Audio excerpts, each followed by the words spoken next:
Hi there. Welcome to this week's episode of the podcast with me, Russell Davis. In this episode, I get really honest about the times I felt life was against me. Especially during our fertility journey, I really felt like a victim. It felt so unfair. I used to take things personally, from traffic jams to heartbreak. I felt like a victim more often than I realised in life. I come to see that life isn't personal. It's actually neutral. The more we see that, we begin to find peace and strength in the middle of these storms. This one's close to my heart. I hope it speaks to yours too.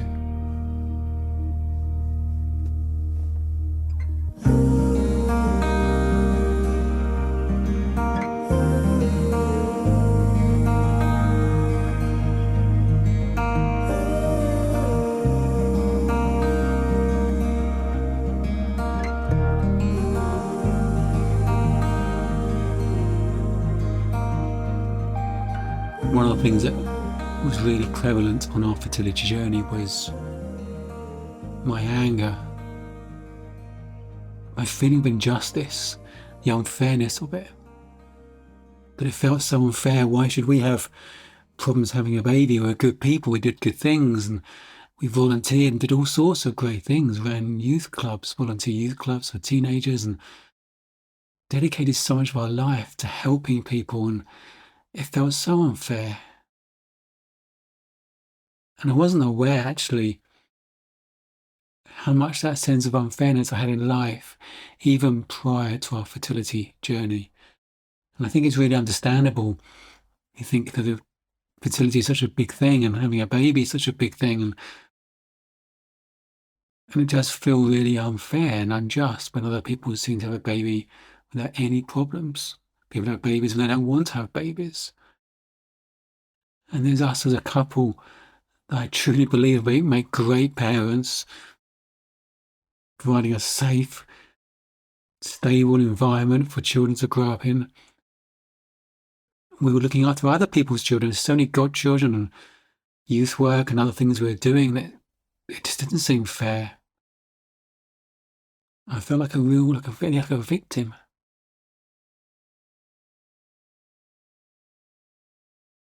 And I don't know what it was that really prompted it, but I began to realise how often I did feel like a victim in life, in the small things, as well as big things. That it was a habit of mine. Excuse the language, but I came to realise that how many times I muttered, "for fuck's sake," under my breath when things happened. The general annoyance when things happened in life. Like even small things like getting stuck in traffic. It felt like your life was against me a lot of the time. That it wasn't fair.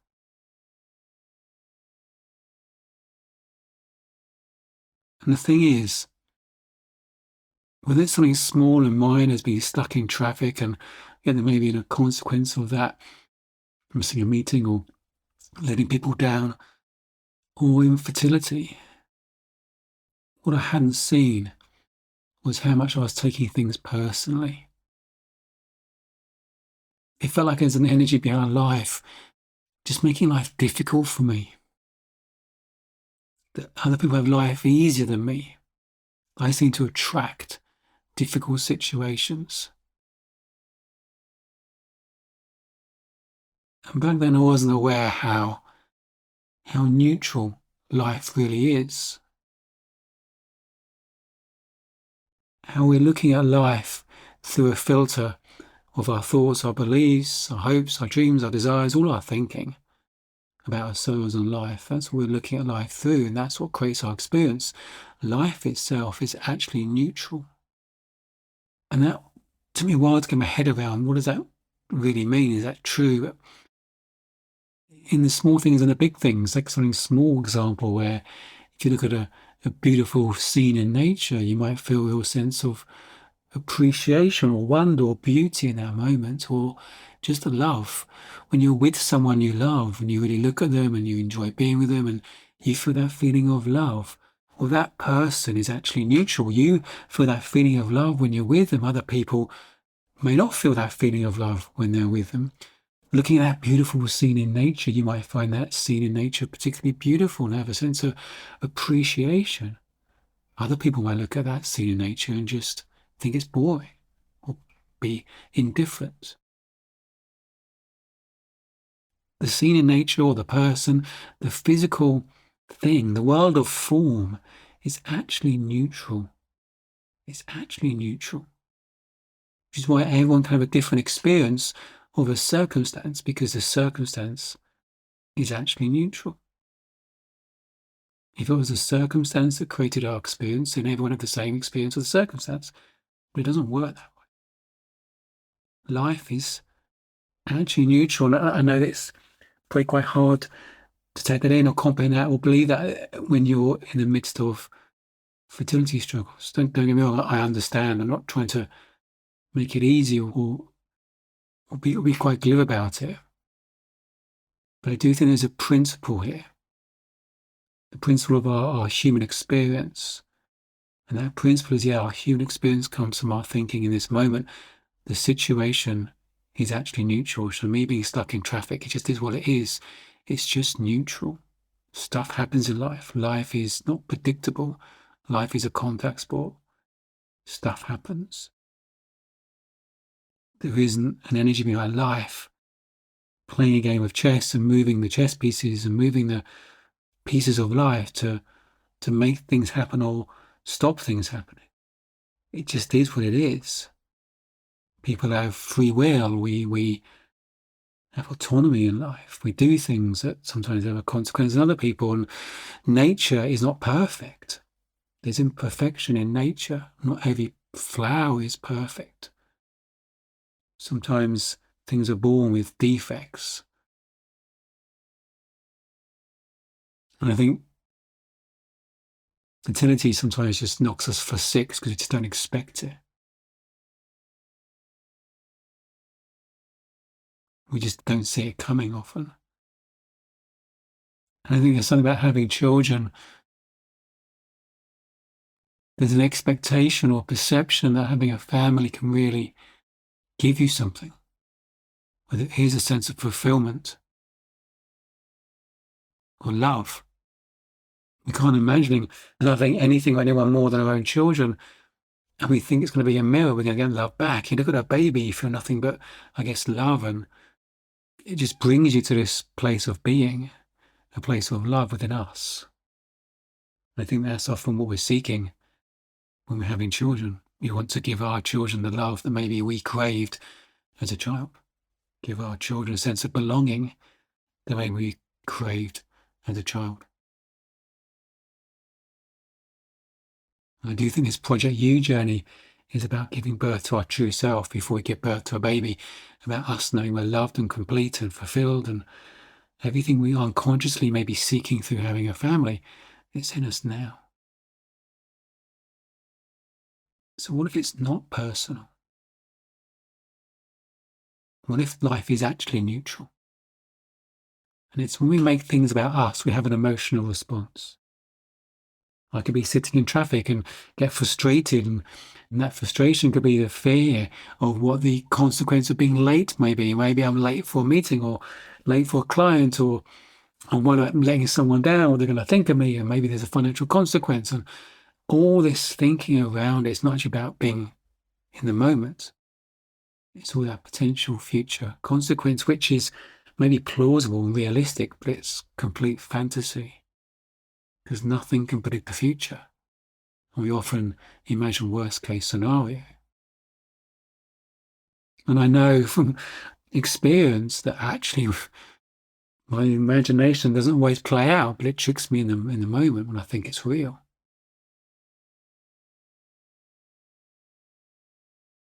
We make things about us. We make it personal when it's not. Even if we let someone down, they're frustrated with us, they're annoyed with us. That's their stuff. That's their thinking. That's their frustration, which is often fear. Their insecurities.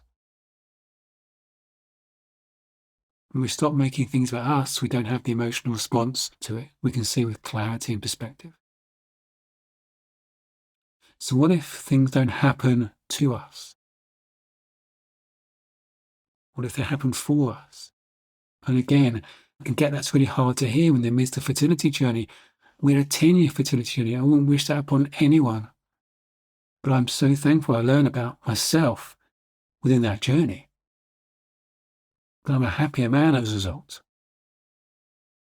I'm more engaged in life. Life feels like an adventure. I was going through the motions of life.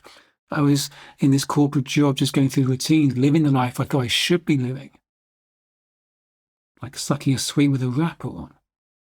And not really living life. And I also truly believe I'm a better father now than I would have been otherwise. If we'd had those struggles, I'd unconsciously carried on the patterns from my own parents, which were not helpful. And it's easy to say that afterwards, I know. Looking back, when you're in it, I know it's crap. It's painful, it's difficult, there's going to be anger, there's going to be resentment, it's going to feel unfair. That's called being human. But maybe part of you can begin to know that's okay. That's your human self. That's your human response. Doesn't make it true. Our thoughts and feelings are not truth. They are perceptions of the situation in this moment created by our own life experiences, created by our thoughts and beliefs we learn about ourselves and life through our childhood. And the glass is to look at ourselves and life through. It's going to happen. We are human. But the more we can see it for what it is, the less it has a hold over us. The easier it can move on and fresh thinking can come in. So what if it's not personal? What if life is a contact sport and it's just neutral? This world of form is neutral. And the energy behind life, I do believe, is loving and it's kind. And I think it cries with us. I remember when I was heavily involved in the church many years ago, there was a very popular book that Christians used to read called The Shack. I can't remember it's by. I've realised recently there's things when a lot of people recommend something, sometimes I shy away against it, even like things like Harry Potter. Everyone's saying you must read Harry Potter, and I just kind of shied away against it. My wife loved it, read all the books, devoured the books. When I started watching some of the films, I did actually start go back and read some of the books. But when loads of people recommend something, something in me goes, nope, not going to do that. I don't know what it is, we're babbling me. But eventually I come around and I do read it, wherever it is, take the recommendation, and I'm glad I did. So anyway, this book was recommended by a lot of people. I never read it. But then actually a number of years later, I watched the film. And you see the film, I think it's on Netflix or Amazon, it's one of the streaming services. And I cried and I cried and I cried. I cried like a baby watching that film. It was a really healing, therapeutic experience. I wasn't expecting that. Because the depiction of God, the energy of life in that film was just pure love. How she said how she cried when we cried. And it really helped me realize life wasn't personal, that the energy behind life is loving and kind. I'd come to that kind of understanding even before watching the film. But the film really kind of just brought it to life in many ways. It helped me just remind me that the energy behind life is loving and kind. It's got our back. It doesn't want us to experience these horrible things. It cries with us. It wants us to be content and be happy and be complete. But I go further than that film. I truly believe that we're made of that energy. We're part of that energy. We are one with that energy. And when we're quiet to mind, when we're just being in the moment, that's when we begin to feel that sense of completeness within us. A sense of okayness, a sense of knowing we're going to be okay, whatever happens. For me, that's our true sense of self. That's our spiritual self. That's our soul that is part of that energy, made of that energy, that knows we're going to be okay, that we're complete in this moment. We are loved. We do belong. We are enjoyed. We have a sense of purpose within us, even beyond having children. And that's just being ourselves, being who we are in the world more freely. Our passions, our gifts, our desires, our hopes, just bringing that into the world. The more we're free to be ourselves, the more we know it's okay to be ourselves. That's when a sense of fulfillment comes. That's when a sense of flow comes into life. And for me, that's when our mind and our bodies relax. And the magic's more likely to happen. We don't need a baby for that. That's within us already. But it's the brass band of thought that stops us being aware of it, drowns it out. But that's who we are. Yeah, life is a contact sport, stuff happens, but it's not personal. And you have the resources you need to deal with it more than you imagine.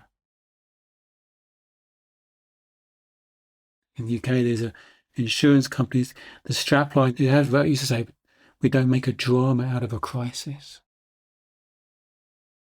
And I love that because the way it's just saying, stuff happens. We don't need to make a drama out of it. We can deal with it. We've got this. You've got all the resources you need to deal with whatever shows up in life. And it really is not personal.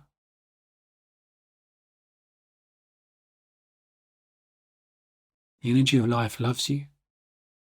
It cries with you. Wants you to be content, to be complete. It wants you to see the truth of who you are. It wants to see the you it created, you're co-created with that. Your soul. That's who we really are. We're not who we think we are. My wish for you is that you can begin to see that more and more. And to find your true self, give birth to your true self on this journey, which will enable you to give birth to your family. Loving you.